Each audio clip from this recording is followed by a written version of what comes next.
mismo sobre la cuestión de qué es el dinero. No es de extrañar que las teorías monetarias no hayan generado ninguna película taquillera, pero que ni siquiera se haya mencionado en las escuelas es algo que debe ser analizado con detenimiento. Para muchos de nosotros, saber de dónde procede el dinero puede ayudar a afrontar el mito de la creación del dinero y la emisión del papel moneda. Lo que mucha gente cree es que el dinero lo crea el gobierno. Es cierto, pero solo hasta cierto punto.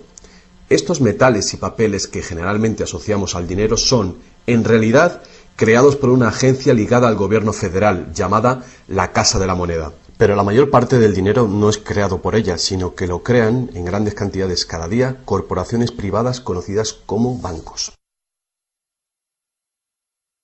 Muchos creen que el dinero que prestan los bancos es el que han dejado en depósito sus clientes. Esto es lo que se cree, pero no es la verdad. En realidad, los bancos crean el dinero que prestan no de sus ganancias ni de los depósitos, sino directamente de la promesa de los prestatarios de devolverlo. La obligación del prestatario en un papel de préstamo incluye que debe pagar lo prestado más un interés. De lo contrario, perderá la casa, el coche o lo que sea. Es un gran compromiso por parte del prestatario. ¿Cuál es el compromiso por su parte del banco? El banco solo inventa dinero que no posee y lo escribe en la cuenta del prestatario. ¿Suena raro? Pero así es. Para demostrar cómo este milagro de la banca moderna llegó a existir, atiende a esta sencilla historia. Es el cuento de los Goldsmith. Hace un tiempo casi cualquier cosa se utilizaba como dinero. Tan solo tenía que ser portable y suficiente gente tenía que tener fe en que después se podría intercambiar por cosas que todo el mundo valorara, como comida, ropa, ollas, conchas, piedras preciosas, semillas de coco, bonitas piedras e incluso plumas. Todas ellas fueron utilizadas como dinero. El oro y la plata eran atractivas, ligeras y fáciles de llevar, así que algunas culturas se especializaron en trabajar estos materiales. Los trabajadores del oro, los Goldsmith, recuerda este nombre, lo pudieron convertir fácilmente en monedas, estandarizando las unidades de oro en función de su peso y de la pureza, hasta certificarlas. Para proteger su oro, los Goldsmith necesitaban una caja fuerte, y pronto sus vecinos llegaron a su casa para pedirles que les alquilaran un espacio donde guardar su dinero y sus joyas. Al poco, los Goldsmith acabaron alquilando cada estantería de su caja fuerte y cada pequeña cantidad de dinero depositada se convirtió en dinero en sus manos. El tiempo pasó y los Goldsmith hicieron una inteligente observación. Los depositantes raramente volvían a recuperar físicamente su oro, y nunca todos a la vez. Esto se debía a que usaban los cheques de los Goldsmith para comprar en el mercado como si fuera el propio oro. Este dinero de papel era mucho más eficaz que las pesadas monedas, y la cantidad podía ser simplemente escrita en lugar de la laboriosa una por una de las monedas para cada transacción. Mientras tanto, los Goldsmith crearon otro negocio. Prestaban su oro introduciendo un interés. Al tiempo que su papel moneda empezaba a ser aceptado, los prestatarios comenzaron a pedir sus préstamos en forma de estos cheques en lugar del metal. Su industria se expandió mientras más y más gente les pedía guardar su oro, lo que dio a los Goldsmith una idea todavía mejor. Sabía que muy pocos de sus depositantes sacaban su oro alguna vez, así que los Goldsmith pensaron que también podrían escribir más cheques ahora en función de los cheques del oro que habían dejado los depositantes en su cámara, además del oro de los depositantes que guardaban propiamente. Así, con tal de que devolviese el oro a los depositantes que lo desearan recuperar, nadie se daría cuenta del truco. Lo que no se sabe, no se siente. Y los Goldsmith, ahora más banqueros que artesanos, hicieron un mayor negocio del que podrían haber hecho prestando únicamente su propio dinero. Durante años se hicieron un beneficio secreto fabuloso, con los intereses de los depósitos de todos sus vecinos. Pero ahora que se había hecho una prominente figura en el pueblo, se levantaron sospechas de que estaba gastando el dinero de sus depositantes y amenazaron con sacar todo su oro si Goldsmith no explicaba su repentina riqueza.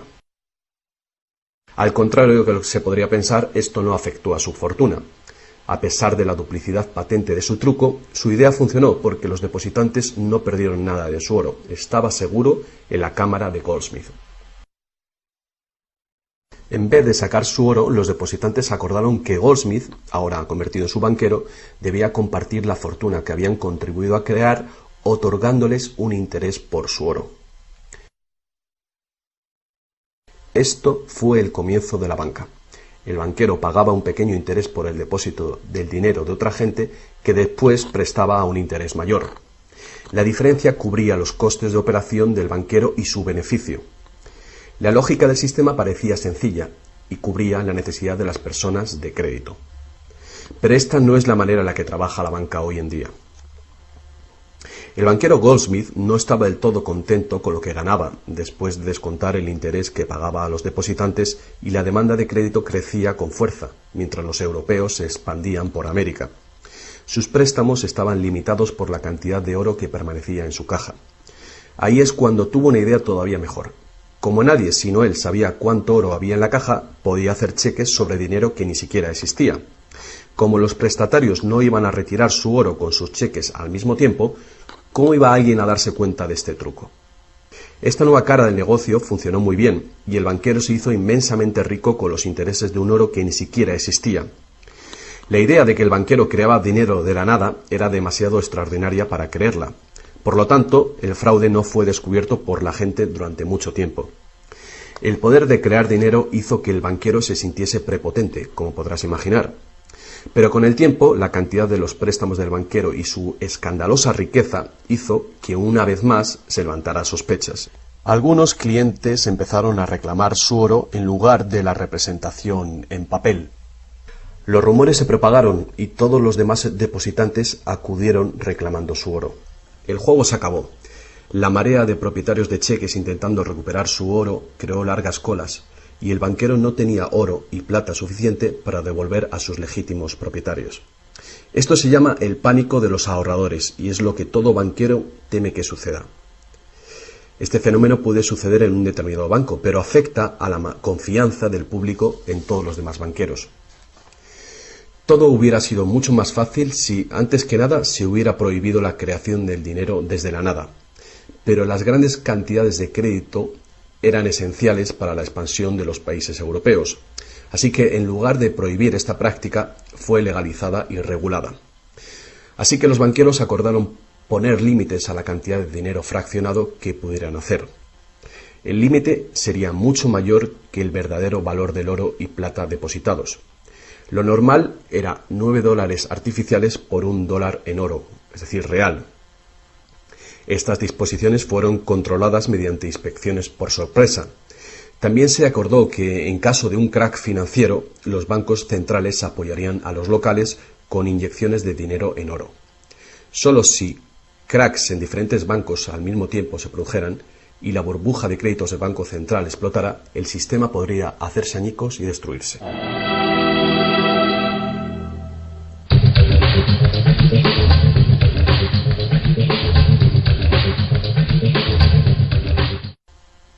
A lo largo de los años, el dinero fraccionado y su sistema integrado por un banco central regulador se ha convertido en el sistema bancario dirigente del mundo. Al mismo tiempo, el sistema fraccional del oro apoyando al dinero como deuda ha desaparecido. La naturaleza básica del dinero ha cambiado. En el pasado, el billete de dólar era un recibo que te permitía cambiarlo por una cantidad de oro o plata determinadas. Ahora, un billete o dólar digital solo puede ser cambiado por otro billete o dólar digital. En el pasado, el crédito creado por los bancos privados solo existía en la forma de billetes de banco que la gente podía rehusar, como ahora se pueden rehusar otros cheques privados. En el presente, el crédito creado por bancos privados está legalmente aprobado que se convierta por dinero de flujo legal, es decir, los dólares, euros o libras que usualmente creemos que es dinero. El dinero de confianza, es decir, el fiat money, es dinero creado por decreto del gobierno, y la ley afirma que el público debe aceptar este dinero para todo tipo de deudas, o si no, los tribunales no considerarán la obligación de pagar esa deuda. Así que ahora la cuestión es, si tanto los bancos como los gobiernos pueden crear dinero, entonces, ¿cuánto dinero existe? Antes, la cantidad total de dinero en existencia estaba limitada por la cantidad y cualidad física de esa cosa usada como dinero. Por ejemplo, para crear dinero en oro o en plata, se debía extraer una cierta cantidad de estos metales de las minas. En el presente, el dinero es literalmente creado como deuda. Se crea nuevo dinero cada vez que una persona toma un préstamo de un banco. Como resultado, el montante total del dinero que puede ser creado solo tiene un límite: el nivel total de la deuda.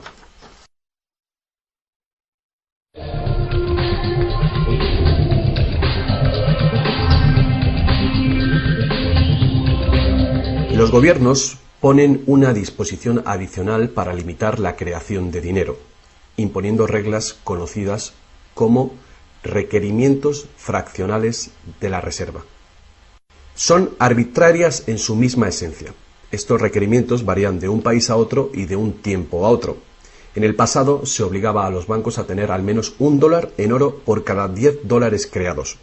Hoy en día, la proporción ya no tiene relación con el dinero actualmente en depósito, sino con el dinero creado a su vez de la deuda creada sobre el dinero en depósito en el banco.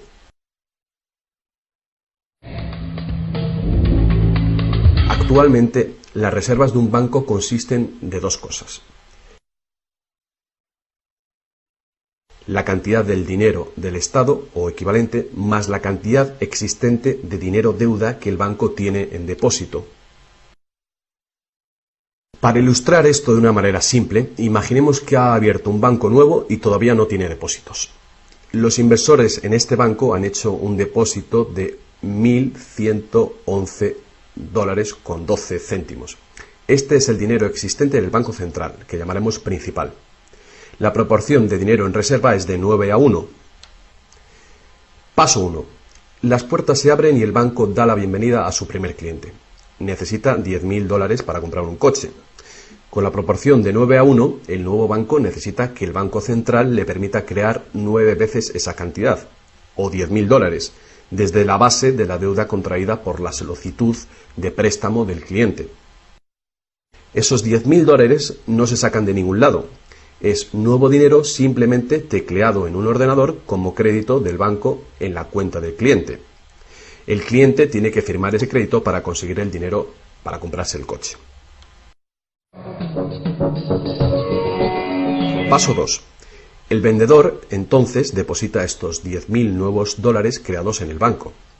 Al contrario que el dinero creado por el gobierno, depositado en el Banco Central, este nuevo dinero creado por el crédito no puede ser multiplicado por la proporción de la reserva. En lugar de ello, es dividido por el ratio de la reserva, en una proporción de 9:1. Un nuevo préstamo de $9.000 puede ser creado sobre la base del depósito de $10.000. Si esos $9.000 son depositados por una tercera persona en el mismo banco que lo creó en uno diferente, se convierte en una base legal para un tercer asunto de crédito bancario, esta vez por la cantidad de $8.100. Al igual que con las muñecas rusas, cada nivel contiene un pequeño dólar dentro de otro pequeño dólar. Cada depósito contiene el potencial para otro pequeño crédito en una infinita serie decreciente. Si el dinero del préstamo creado no es depositado en el banco, el proceso se detiene. Esta es la parte impredecible del mecanismo de creación de dinero basado en la deuda. Pero lo más probable es que el nuevo dinero creado en cada paso será depositado en el banco, y el proceso de la proporción de reserva de dinero se repetirá una y otra vez hasta que los $100.000 de nuevo dinero se hayan creado dentro del sistema bancario. Todo este nuevo dinero se habrá creado enteramente desde la deuda, y el proceso entero habrá sido autorizado legalmente por el depósito inicial de $1.111,12 que todavía permanecerán en el Banco Central. Lo que resulta más ingenioso de este sistema es que los libros de contabilidad de cada banco en la cadena deben mostrar que tiene un 10% más de depósitos que de préstamos. Esto da a los bancos el incentivo de adquirir depósitos para poder hacer préstamos, apoyando la impresión común pero falsa de que los préstamos proceden de los depósitos. A menos que los sucesivos préstamos estén depositados en el mismo banco, no se podrá decir que algún banco en particular haya pasado su límite inicial de 9:1 creando deuda de la nada. De cualquier manera, el sistema bancario es un círculo cerrado. El crédito bancario que crea un banco se convierte en el depósito en otro y viceversa. En un hipotético mundo de perfectos intercambios, el efecto último sería exactamente el mismo que si todo el proceso tuviera lugar en un solo banco. Esto es, el depósito en reserva inicial de 1.111,12 dólares permite recolectar intereses por valor de más de 100.000 dólares que el banco nunca ha tenido.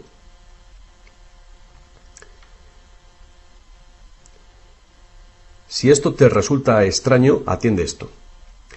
En tiempos recientes, como resultado de la presión de los lobbies bancarios, los requerimientos para hacer un depósito de reserva en el Banco Central prácticamente han desaparecido en la mayoría de los países.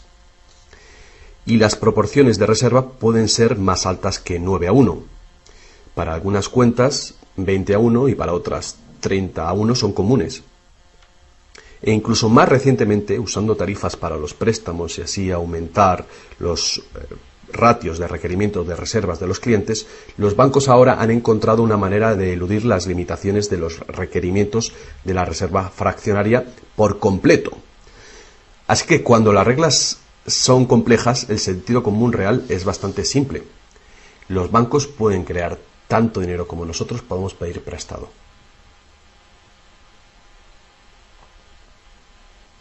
A pesar del interminable proceso de creación de dinero que hemos visto, tan solo alrededor de un 5% es el tipo de dinero creado por la Casa de la Moneda de entre todo el dinero que hay en circulación. Más del 95% de todo el dinero en el mercado hoy ha sido creado por alguien firmando una solicitud de endeudamiento con un banco. Y lo que es más, este dinero bancario de crédito es creado y destruido en grandes cantidades cada día, según se conceden nuevos préstamos y los viejos son pagados.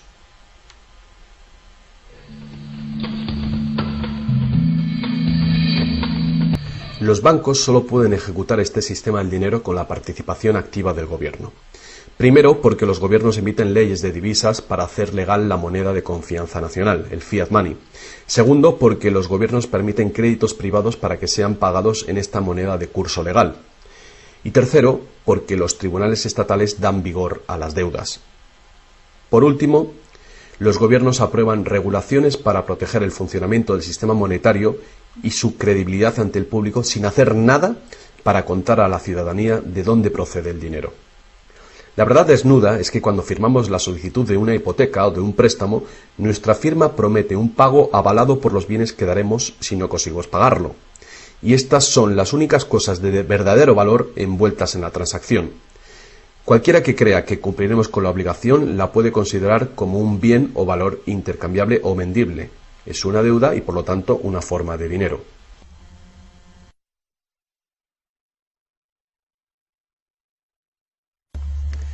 Es el dinero que el prestatario intercambia por lo que el banquero llama préstamo. Así que un préstamo en el mundo real quiere decir que el prestamista debe tener algo que prestar. Si tú necesitas un martillo, prestarte la promesa de un martillo que no existe no te va a servir para nada. Pero en el artificial mundo del dinero, un banco promete prestar un dinero que no tiene y se le permite que sea aceptado como dinero. Y nosotros lo aceptamos así.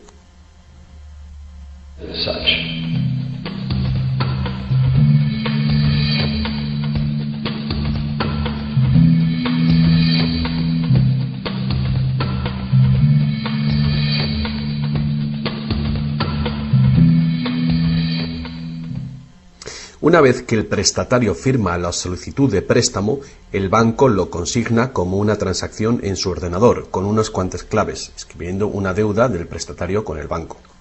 Desde el punto de vista del cliente, se convierte en un préstamo de dinero en su cuenta, porque el gobierno permite que esta deuda del banco con el cliente se convierta en dinero gubernamental de confianza, el fiat money, que todo el mundo tiene que aceptar como dinero.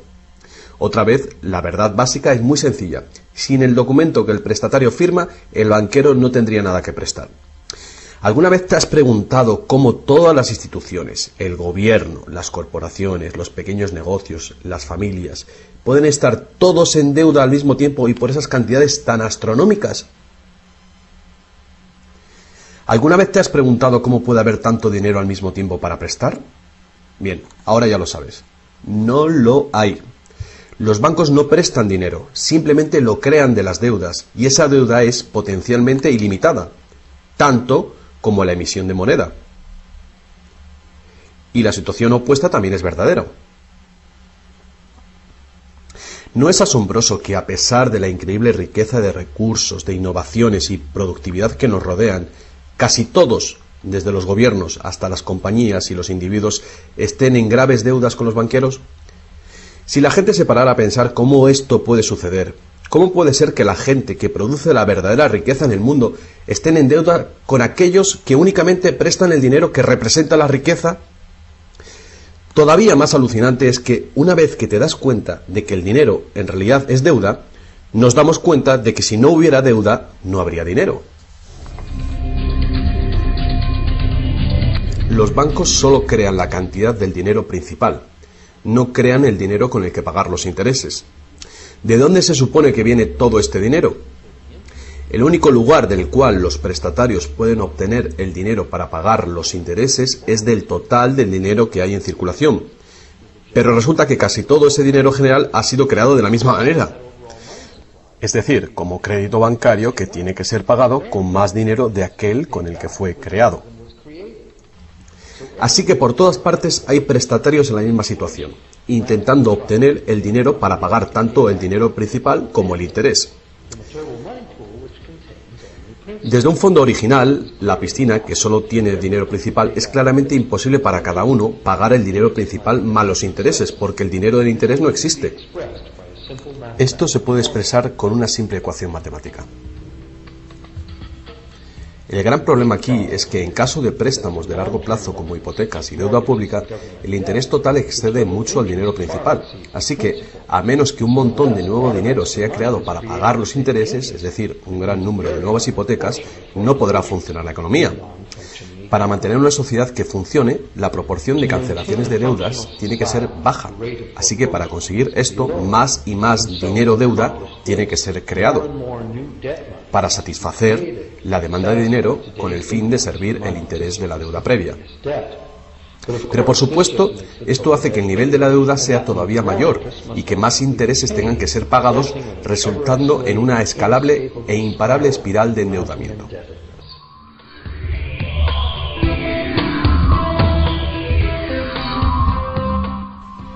Tan solo el lapso de tiempo entre el dinero creado procedente de los nuevos préstamos y su devolución evita la bancarrota del sistema entero. De cualquier manera, el increíble monstruo del crédito que se hace más y más grande necesita que se cree más y más dinero de deuda para alimentar el sistema y cada vez se hace más urgente. ¿Por qué los intereses son tan bajos? ¿Pueden los intereses bajar más? ¿Por qué nos ofrecen insistentemente tarjetas de crédito en el correo? ¿Por qué el gobierno americano gasta más rápido que nunca? ¿Es posible que el sistema colapse por completo y con él el sistema monetario? Las personas racionales deben preguntarse, ¿se puede sostener esto indefinidamente? ¿No es inevitable el colapso?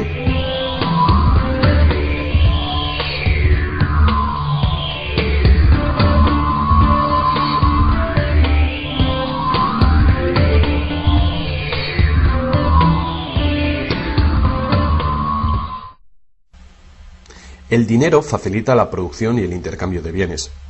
Cuando el suministro de dinero se incrementa, el dinero se convierte progresivamente en menos valioso, a menos que el volumen de intercambios y de suministro de dinero crezcan en la misma proporción.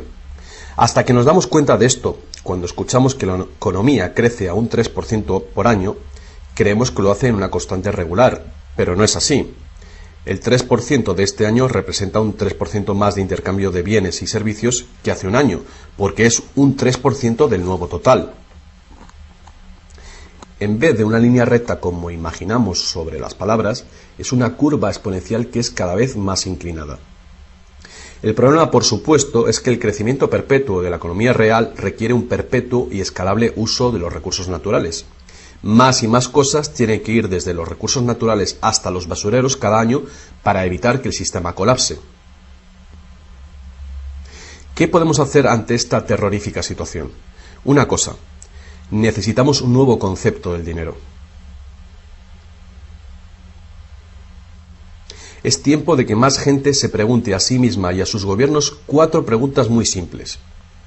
A lo largo del mundo, los gobiernos piden prestado dinero con interés a los bancos privados.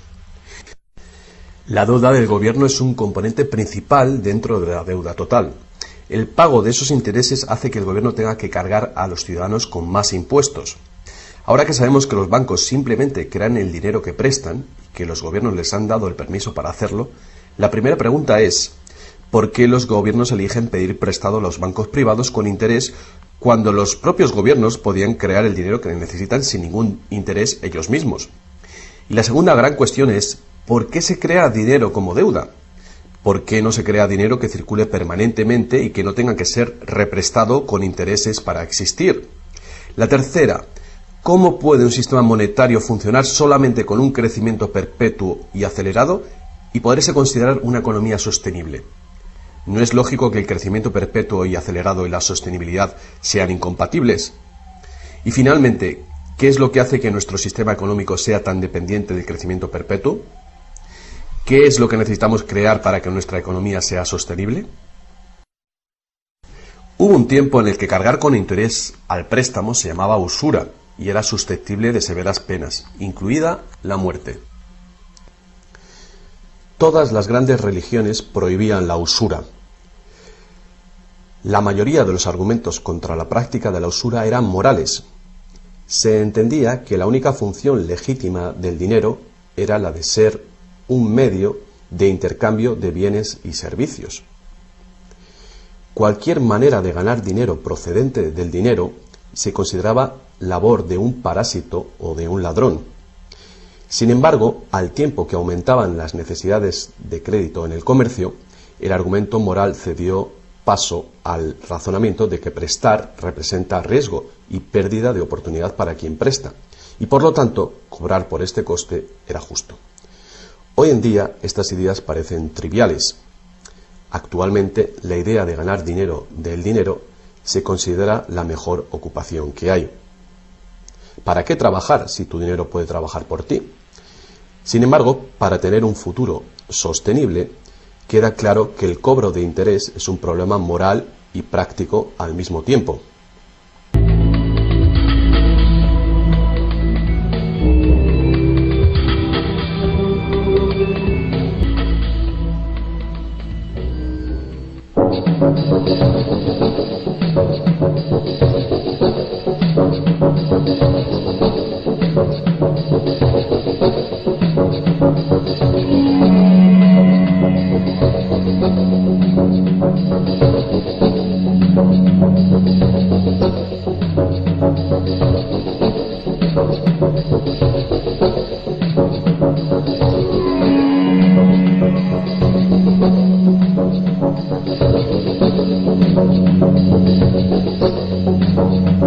El poder de este sistema está profundamente integrado.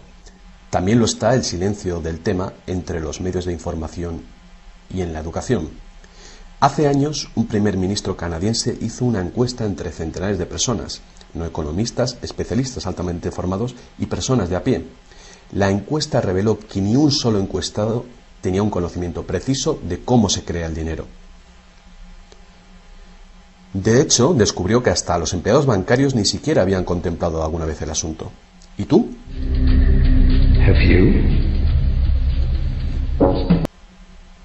¿Pudo haber ocurrido todo por accidente o es una conspiración? Evidentemente, algo muy gordo se está jugando aquí.